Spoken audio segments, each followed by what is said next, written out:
Bollywood actress আমাৰ সকলোৰে চিনাকি কাটা লাগা গাৰ্ল শেফালী জৰিৱালাৰ যোৱা ২৭ জুনত হাৰ্ট এটেকত মৃত্যু হয়। বৰ দুখৰ কথা। ইমান ফিট হৈ থাকি জিম কৰাৰ পাছতো যদি হাৰ্ট এটেক হ'ব পাৰে তেনেহ'লে যিকোনো লোকৰে হ'ব পাৰে। আটাইতকৈ চিন্তাৰ কথাটো হৈছে এইটোৱেই যে আমাৰ শৰীৰটোৱে ৭-৮ দিনমান আগৰ পৰাই আমাক কিছুমান চিমটমছ দেখুৱাই থাকে যি আমি ধৰিবই নোৱাৰোঁ। চ' ফাৰ্ষ্ট চিমটমটো হ'ল বিনা কাৰণত ঘাম ওলোৱা।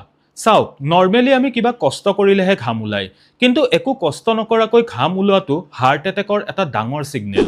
দ্বিতীয় চিমটমটো হ'ল আপাৰ চেষ্ট, আপাৰ বেক আৰু বাওঁ হাতত বিষ অনুভৱ কৰা, আৰু ইয়াৰ লগতে মুখৰ কুঁৱাৰীটো যদি বিষ অনুভৱ হয় তেনেহ'লে জানিব যে পৰিস্থিতি কিছু গম্ভীৰ। আৰু তৃতীয়তে আটাইতকৈ ইম্পৰ্টেণ্ট চিমটমটো হ'ল বুকুখন গধুৰ গধুৰ লগা, যেন কোনোবাই বুকুত হেঁচা মাৰি ধৰিছে। ইয়াৰে যিকোনো এটা লক্ষণেও যদি আপোনাক দেখা দিছে তেনেহ'লে দেৰি নকৰিব, ইমিডিয়েট ডক্টৰৰ লগত কনচাল্ট কৰক।